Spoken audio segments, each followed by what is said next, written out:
voilà Moustapha en fait li ma bëgg yokk ci li Thiat di wax xanaa Massaw déjà ñaari ñooñ nga xamante ay xaritam la muy Kilifeu ak Simon ñëpp xam nañ leen ci mouvement Y'en a marre bi mais tey jii ak fi nga xamante ni moom la ñu nekk muy ci fi ñu leen placé mandat de dépôt maanaam prison bi ñu nekk est-ce que du am lenn loo xamante ni na ko impacté ci mouvement Y'en a marre bi c'est vrai que wax ngeen ni dañu leen dindi lépp loo xamante ni mënoon na handicapé peut-être seen dem mais on aurait compris kenn rek par exemple mu nekkoon Kilifeu ñu ne woon ndax dañ doon wax ak Kilifeu sax kabal la ak tout mais bii yoon ñu gis ni yemul ci Kilifeu rek kii di Simon également ci la bokk donc du coup est-ce que loolu yëpp du dem ba écorner li nga xamante ni moom muy mouvement Y'en a marre ba liñ ci doon am sax nit yi dañ leen di déception lay mujjee.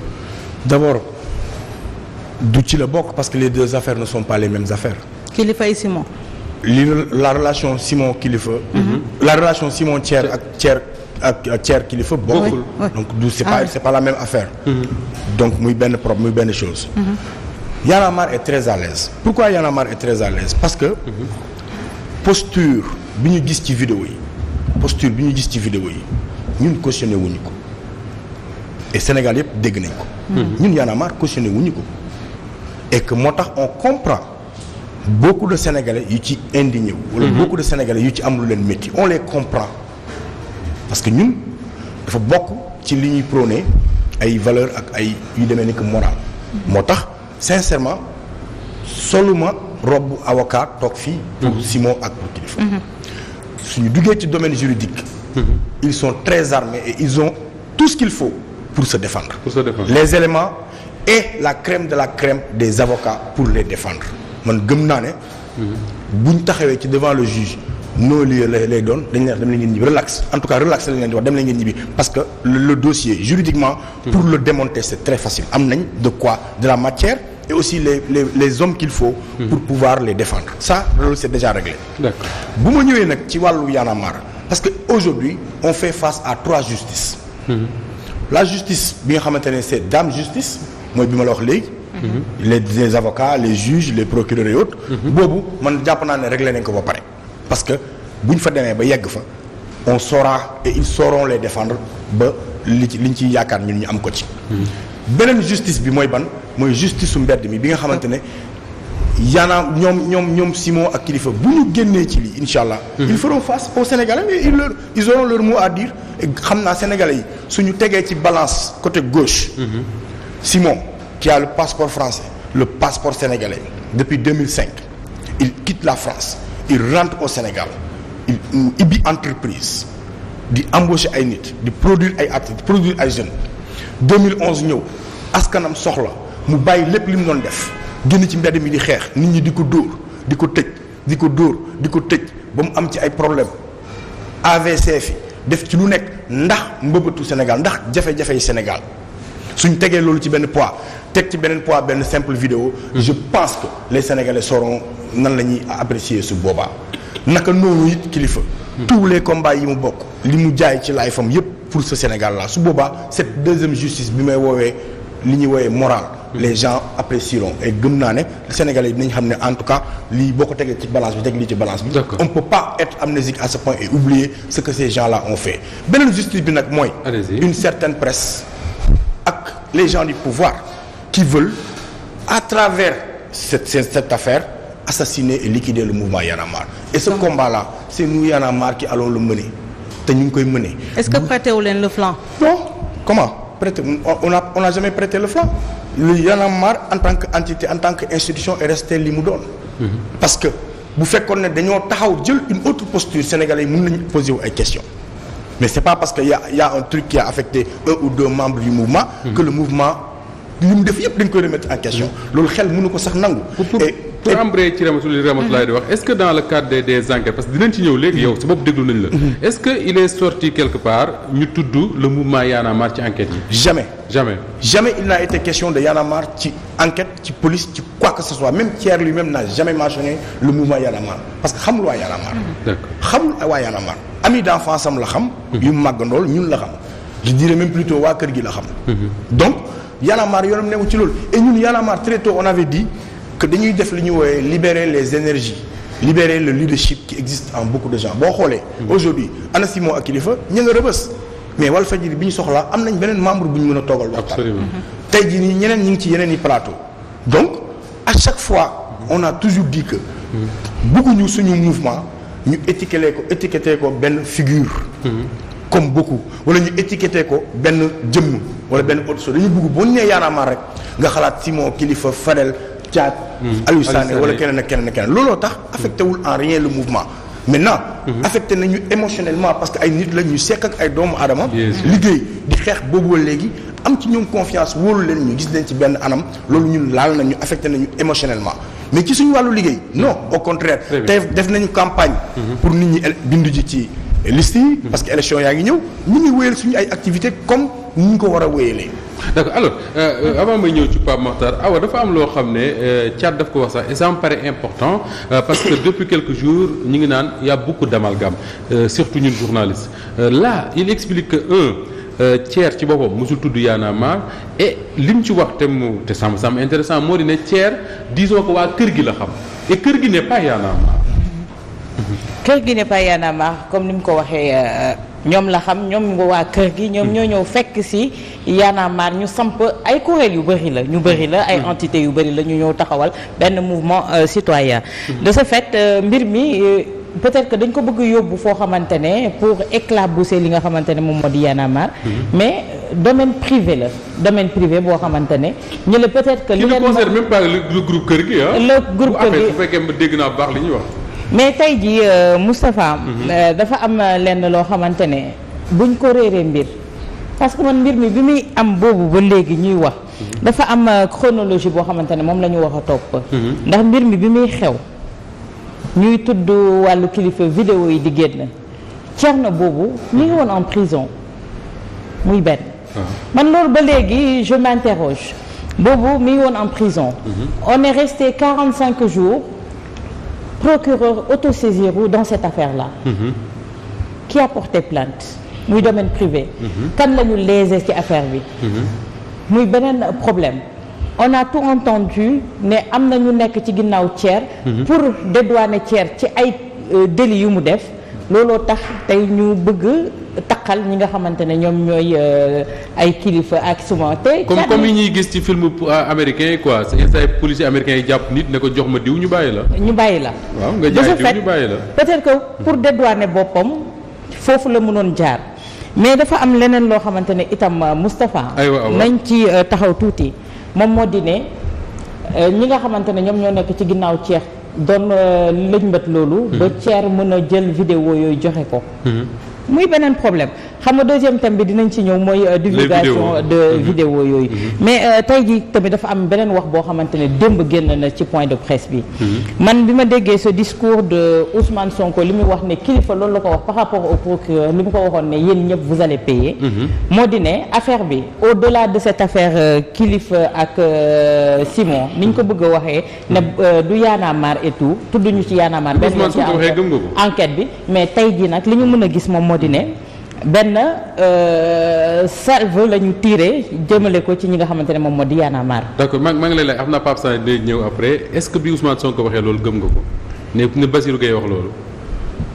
Moustapha man mag nag yaakaaruma ne na mag yaakaaruma ne na mag wala kilifa nga am yenn posture yoo taxawee di nga wax di wax leneen lu nekk ci ginnaaw dëgg nga rawatina nga jàkkaarloog askanu Sénégal di wax ak ñoom li ni mel indi suspicion bi nga xamante ne tey jii moom mooy am ñuy wax justice bi si loxoy ñan la nekk ak ñan ñooy activer les leviers pour ne ñii la ñuy condamné ñii lañ dul condamné ba léegi tamit ñooñu am nañu circonstances atténuantes kon bu ñu gaaw a juger li nga xamante ne tey moom la ñu gis sur la place publique man dama ne du ma ne kii moo def wala kii deful jusqu'à preuve du contraire man am nañu circonstances atténuantes am nañu li nga xamante ne moom moo di am nañu présomption d'innocence mais tey li ñu war a wax mooy sur la forme li nga xamante ne moom moo am mooy vidéo yi ñu diffusé kan moo ko génnee parce que ki ko génnee boobu mi ngi ci prison pourquoi avoir attendu 45 jours pour procureur autosaisiru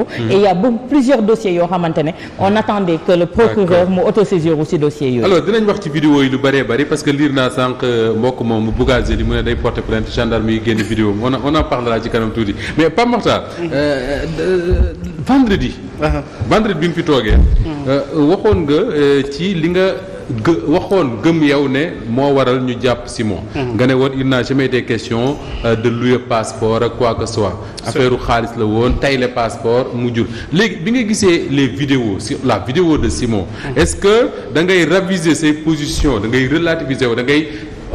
nu ñu koy waxee sax wàññeekuwaat ci li nga waxoon wala da ngay maintenir toujours li nga waxoon vendredi bi ñu weesu.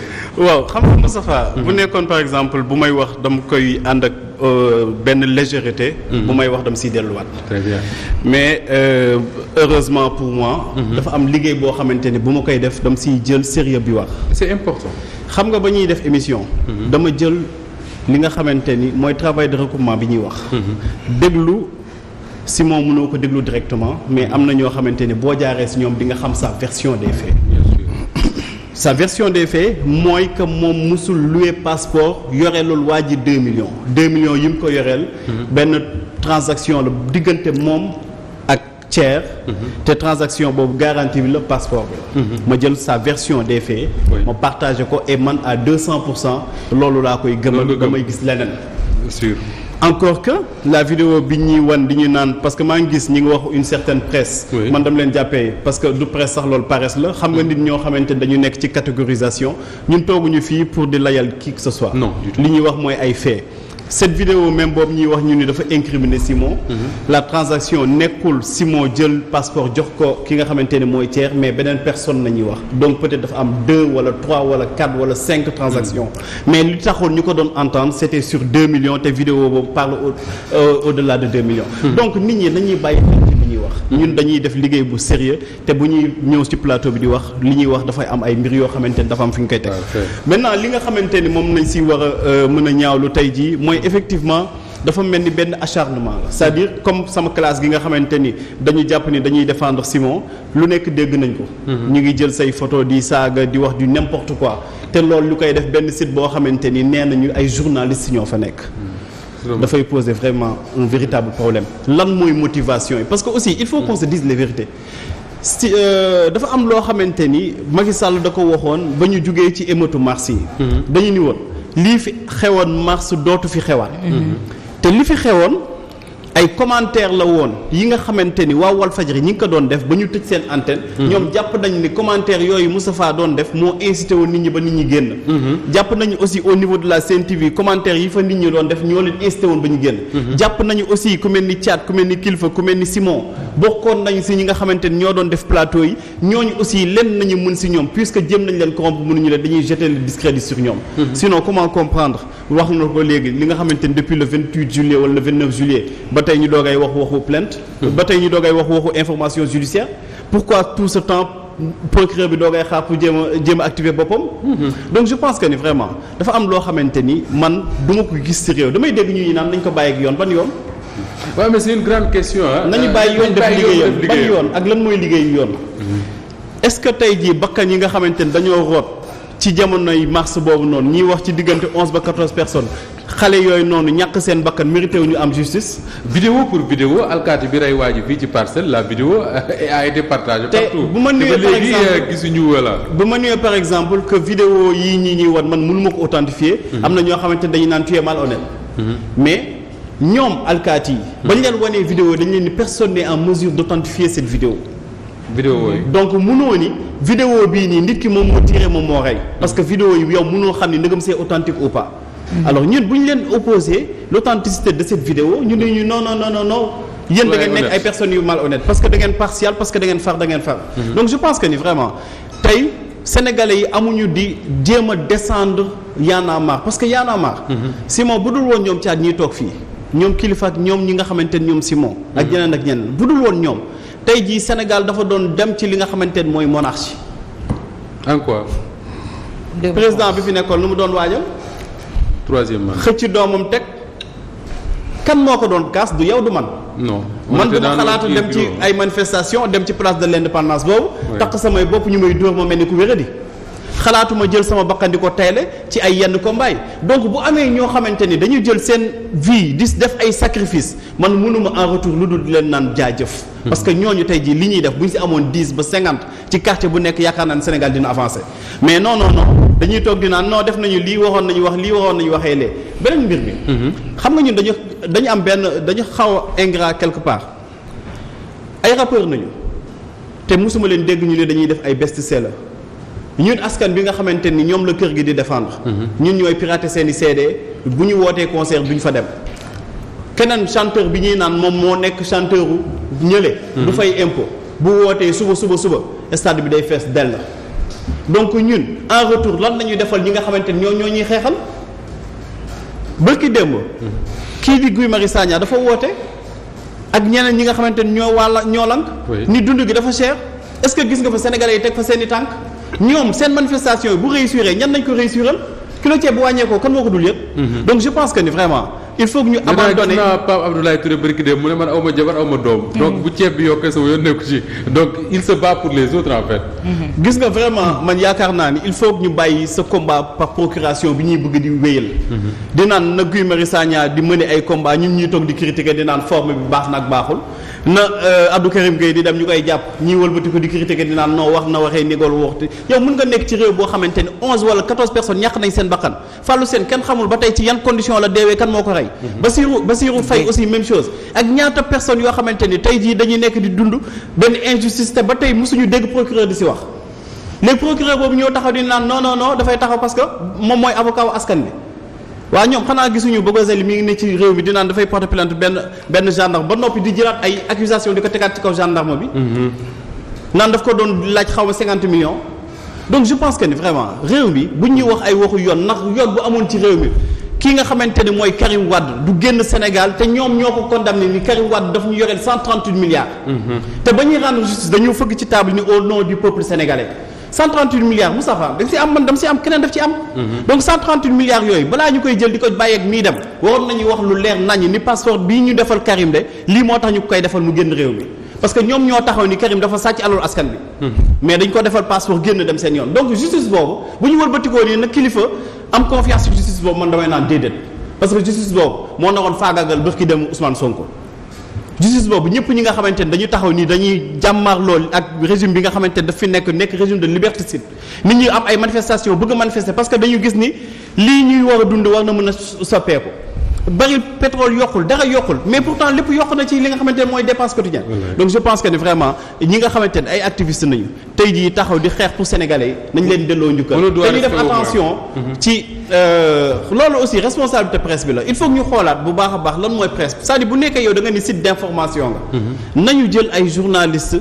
mais bon malheureusement xam nañu ko ne ci ginnaaw tey. non mais c'est vraiment pathétique. Pape Makhtar je suis parfaitement d'accord avec toi loolu moom jàppal ne affaire journaliste la mais lu may wax tout le temps c'est-à-dire que ñun la presse sénégalaise souvent dañuy bàyyi les problèmes sérieux yi intéressé sénégalais yi dem comme li wolof yi wax quoi dañ dem bàyyi jaan ji di dóor watit bi. non c'est parle de détail quoi en fait. c'est pathétique. Oui. tey jii bon da ngay xool ñu jël vidéo naan lii la waxoon man li ma waxoon je le réitère à 200 300 voire 400%. parce que li ma wax nekkul lu dul version wu feewu Simon te vidéo bi deful lu dul corroboré ko parce que vidéo ba tey waxul 2 millions waxul aussi que ni Simon moom mooy jël passeport am directement di ko jox ki nga xamante ne moom mooy Thier. Très bien.